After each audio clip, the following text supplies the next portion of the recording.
Hello hello hello, स्वागत है आप सभी का सरल एकेडमी की नई लाइव स्ट्रीम पे। ये है हमारा लेक्चर नंबर 3 और चैप्टर आप सभी को दिख ही रहा होगा। क्या नाम है इसका? उप सह संयोजन यौगिक। चैप्टर नंबर 5 है। ये काफी इंपॉर्टेंट चैप्टर है और इसके प्रश्न कुछ बच्चों को समझ में नहीं आते। प्रश्न क्या, चैप्टर ही समझ में नहीं आता। ठीक है, तो आपसे रिक्वेस्ट है कि यदि आप इसे बेटर अच्छे से समझना चाहते हैं तो पिछले 2 लेक्चर आपको देखने पड़ेंगे और उन्हें देखने के लिए मैं नहीं बोलूंगा आपको क्या करना होगा। ठीक है, आप देख सकते हैं जैसे भी आपको मिल जाए। डन। आज आपके सामने बड़ी सिंपल सी मैंने परिभाषा लिखी कि आज हमें कुछ महत्वपूर्ण परिभाषाएं लिखी है। कारण यह है कि भाई साहब आपकी जो एनसीईआरटी की बुक है इसमें इसकी हेडिंग इतनी बड़ी है कि मैं थंबनेल पे उसे लिख नहीं सकता था। तो सिंपली हमने ये बोला कि आज हम उप सह संयोजन यौगिक से संबंधित कुछ महत्वपूर्ण परिभाषाएं इस लेक्चर के अंतर्गत पढ़ेंगे, है ना। तो आप यही लिखोगे, यही आपकी हेडिंग होगी, उप सह संयोजन, उप सह संयोजन यौगिक से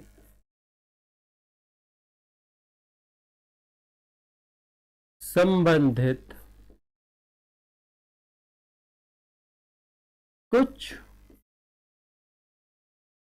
महत्वपूर्ण परिभाषाएं। और ये बहुत इंपॉर्टेंट है समझना। अच्छा, जो लोग आ गए होंगे फटाफट से जरा कमेंट कर दो कि सर हम लोग आ गए हैं। अभी तक तो मुझे कोई भी छात्र नहीं दिखा है जो लाइव स्ट्रीम के साथ जुड़ा हुआ है। तो जैसे जैसे आप जुड़े मुझे कमेंट करके बता दीजिएगा। ठीक है, उप सह संयोजन यौगिक से संबंधित कुछ महत्वपूर्ण परिभाषाएं एवं शब्द।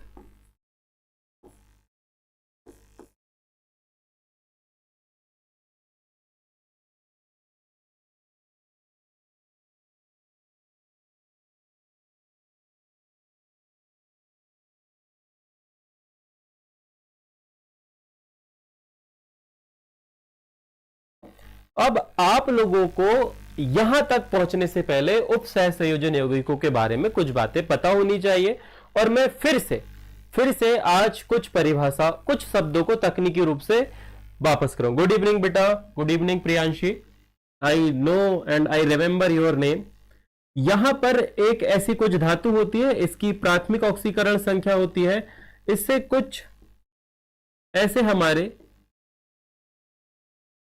उदासीन आयन या फिर ऋण आयन जुड़े होते हैं। ठीक है, फिर ये इसके जो युग्मित इलेक्ट्रॉन होते हैं, यहां पर इनके जो युग्मित इलेक्ट्रॉन होते हैं उन्हें ये अपनी ओर खींच लेते हैं और वापस से ये भी आबंध बना लेते हैं। ये क्या करते हैं, यह भी आबंध बना लेते हैं। अब यहां पर आबंध किसने बनाया, आबंध किन कारण बना? आबंध इस कारण बना क्योंकि यहां पर जो आपका NH3 था, यहां पर जो आपका NH3 था, इस पे नाइट्रोजन पर उपस्थित ये जो 2 एकाकी युग्म इलेक्ट्रॉन थे, इन्होंने अपना दान कर दिया। किसे? यहां पर बीज पर जो धातु उपस्थित है या परमाणु उपस्थित है उसे दान करने के कारण पे इसकी जो ऑक्सीकरण संख्या थी वो ऑक्सीकरण संख्या परिवर्तित हो गई। और अब हम उसे ऑक्सीकरण संख्या भी नहीं बोलते, अब हम उसे बोलते हैं उप सह संयोजन संख्या, या फिर हम उसे बोलते हैं द्वितीयक संयोजकता। उसे हम क्या बोलते हैं? द्वितीयक संयोजकता। जो शुरू में थी, जो फर्स्ट में थी, वो थी प्राथमिक संयोजकता, जब वो 3 थी। और जब और भी NH3 के अणु इससे जुड़े तो अब जो संयोजकता बढ़ गई। पहले 3 की थी ना, अब 3 से कितने हो गए? आप ये पहले 3 हमने ये जोड़ा था, फिर इनने एकाकी युग्म दान दे दिए थे, फिर उन एकाकी युग्म ने भी आबंध बना लिया। किसके साथ? NH3 के युग्मित इलेक्ट्रॉनों के साथ पे। परंतु ध्यान रहे अभी उन्हें नहीं खींच सकता तो सिर्फ आबंध बना था। तो यहां पर जो दूसरी संयोजकता थी उसे हमने बोल दिया था द्वितीयक संयोजकता। तो इस कारण से आपके उप सह संयोजन यौगिक का निर्माण हो गया था। ठीक है, ये वाली बात पिछले 2 दिनों से मैं आपको पढ़ा रहा हूं। अब बात करते हैं कुछ अलग अलग फैक्टर की। ठीक है, किसे क्या बोला जाता है, किसे क्या कहा जाता है, इस पर हमारा मुख्य फोकस होगा। चलो अनामिका भी आ चुकी है, परंतु मुझे पता नहीं यहां पर चैट क्यों कम दिखती है यार। अच्छा सब कुछ ठीक है ना बेटा? तो एक बार फिर से आप सभी के लिए रिपीट कर दिया जाएगा और आपको इनकी परिभाषाएं ऑब्जेक्टिव के रूप में, फिल इन द ब्लैंक के रूप में, सही जोड़ी के रूप में आपके बोर्ड एग्जाम में देखने को मिल सकती है। तो सबसे पहले यहां पर जो आपको बाहर दिख रहा है, ये जो बड़ा सा कोष्टक आपको दिख रहा है, इसे बोला जाता है गुरु कोष्टक। उस दिन भी बताया था, आज फिर से बता रहा हूं, इसे बोला जाता है गुरु कोष्ठक। ठीक बात। यहां पर ये जो NH3 आपको एक उदासीन अणु दिख रहा है, इसे बोला जाता है लीगेंड। इसे क्या बोला जाता है? लीगेंड। ये जो बीच में आपको धातु दिख रही है, यहां पर आपको बीच में एक धातु दिख रही है जिसका नाम है CO, जिसका नाम है CO, इसे बोलते हैं हम केंद्रीय धातु। इसे हम क्या बोलते हैं? केंद्रीय धातु या फिर आयन। चलो केंद्रीय धातु पकड़ लो अभी तो इसे। अब ध्यान से आपको एक और चीज समझनी है कि यहां पर जितने भी, मैं आज धीरे धीरे एक्सप्लेन करूं, आज हो सकता है थोड़ा सा फास्ट एक्सप्लेन हो जाए, परंतु आपको सारी बातें समझनी है। ये हमने फर्स्ट में समझा, ये हमने सेकंड में समझा, ये हमने थर्ड में समझा। एक एक चीजों की आपको परिभाषा भी लिखाई जाएगी और समझाया भी जाएगा। अब थर्ड चीज हम यहां पर ये देख रहे हैं, हम यहां पर ये देख रहे हैं, ये कोबाल्ट से जितने भी NH3 जुड़े हुए हैं, 1 2 3 4 5 6, ये जितने NH3 जुड़े हैं उनकी संख्या को बोला जाता है उप सह संयोजन संख्या। क्या कहा जाता है? उप सह संयोजन संख्या। ठीक है, उप सह संयोजन संख्या। इसके बाद में ये जो गुरु कोष्टक के अंदर पे आपको जो भी दिख रहा है, गुरु कोष्टक के अंदर पे आपको जो भी चीजें दिख रही हैं, उन सभी को एक साथ एक साथ एक साथ बोला जाता है समन्वय मंडल। क्या बोला जाता है? एक साथ समन्वय मंडल।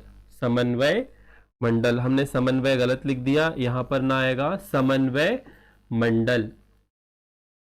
ठीक बात। यहां तक आके मैं अपने आप को पॉज करता हूं, यहां तक आके मैं अपने आप को पॉज करता हूं। इतनी सारी चीजें आपको अभी तो फिलहाल में पता होनी चाहिए जो देख रहे हैं आप। ठीक है, इसके अलावा यहां पर आप लोगों को एक और बात पता होगी कि इन तीनों ने अपने इलेक्ट्रॉन युग्मों को दान किया है। किसे दान किया है? इस केंद्रीय धातु को दान किया है। अब जो इलेक्ट्रॉन देते हैं बच्चा, उन पर हमेशा पॉजिटिव चार्ज आता है ना। ये मेरी थ्योरी है, सभी टीचर्स की अपनी अपनी अलग अलग होती है। तो मतलब ये वाली नहीं, समझाने के लिए बता रहा हूं तुम्हें कि जो इलेक्ट्रॉन देते हैं उन पर पॉजिटिव चार्ज आता है। तो इन्होंने अपने 3 इलेक्ट्रॉन दान कर दिए। किसने? NH3 ने। तो NH3 पर हम ये मान लेते हैं कुछ समय के लिए, कुछ समय, हालांकि NH3 पे नहीं आता है वो, बस तुम्हें समझाने के लिए बता रहा हूं मैं कि NH3 पर +3 आवेश यहां पर आया है। यहां पर कितना आवेश आ गया? +3 आवेश आ गया। अब +3 को हमें बैलेंस करना है तो हमें किसकी आवश्यकता होगी? ऋण आयन की आवश्यकता होगी। तो हम यहां पर बाहर की तरफ 3 Cl यदि जोड़ दें तो यह बैलेंस हो जाएगा। हम क्या करेंगे? यदि 3 Cl को जोड़ दें तो यह बैलेंस हो जाएगा। और ये जो गुरु कोष्टक के बाहर लिखा हुआ है, इसे कहा जाता है प्रति आयन। इसे क्या कहा जाता है? प्रति आयन। अब फटाफट से हम स्टार्ट करने से पहले एक एक चीजों को डिटेल पर बात करेंगे। एक एक चीजों के बारे में हम डिटेल पर बात करते हैं। ठीक है, तो करूं स्टार्ट? आप लोग समझ पाएंगे। कुछ चीजों को मैं आज छोड़ूंगा। Okay okay okay okay okay. चलो आज हम जो मुख्य टॉपिक पढ़ेंगे, मेरे हिसाब से गुरु कोष्टक तो आपको बताने की आवश्यकता नहीं है। आज हम पढ़ेंगे केंद्रीय धातु, हम पढ़ेंगे उपसह संयोजन संख्या, हम पढ़ेंगे समन्वय मंडल, हम पढ़ेंगे प्रत्ययन। हमारे 4 जो इंपॉर्टेंट टॉपिक है वो हम पढ़ेंगे। लिगेंड इसलिए नहीं पढ़ेंगे क्योंकि लिगेंड अपने आप में ही एक टॉपिक है जो कि स्टार्ट होगा हमारे कल के लेक्चर में। मैं कल पूरा जो लेक्चर है वो डेडिकेट करूंगा लिगेंड को। ये थोड़ा बड़ा टॉपिक है। तो लेट्स स्टार्ट विथ उप सह संयोजन सत्ता। उप सह संयोजन सत्ता। क्या बोलते हैं इसे हम? उप सह संयोजन सत्ता। एक नया शब्द आपको देखने को मिला है। पहली परिभाषा आप लिखोगे उप सह संयोजन सत्ता। हमने तिरछा कर दिया।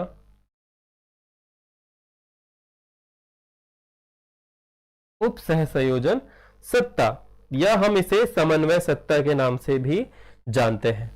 तो आप ये कह सकते हो इसकी परिभाषा में कि किसी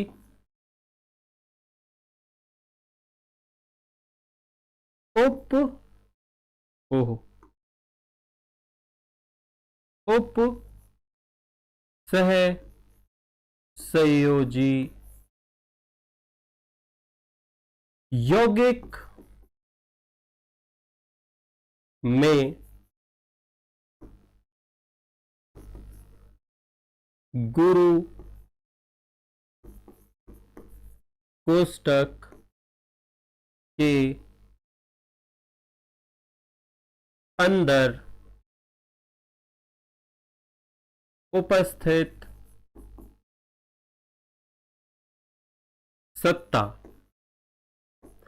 यहां पर आप लिख सकते हो केंद्रीय धातु व लिगेंड, है ना? केंद्रीय धातु व लिगेंड ब्रैकेट क्लोज उप सह संयोजन, उप सह संयोजन सत्ता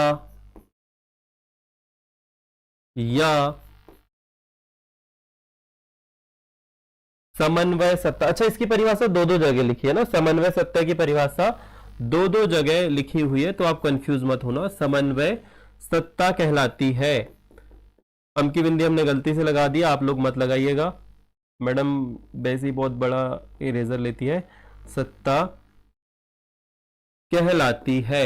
अच्छा, आप लोगों को एक बात बता दूं, अभी लेटेस्ट जो एग्जाम हुआ था हमारा पीएनएसटी का, वहां पर एक ऑब्जेक्टिव आया था जो हमारे बच्चों ने गलत करके आ गए, पता नहीं क्यों गलत करके आ गए, तुम लोगों को डिस्कस कर दूं कि उप सह संयोजन सत्ता जो है ना, वो केंद्रीय धातु की ऑक्सीकरण अवस्था, या हम कह सकते हैं केंद्रीय धातु पर आवेश को बताता है, कि आवेश को निर्धारित करता है कि उस पर प्लस आवेश आएगा या माइनस आवेश आएगा। यदि कोई उदासीन या फिर धनावेशित लिगेंड जुड़ा हुआ है, तो मोस्ट प्रोबेबली ये देखा गया है कि जो हमारी केंद्रीय धातु होती है उसकी ऑक्सीकरण संख्या जो है या उस पर जो आवेश है वो पॉजिटिव में आता है।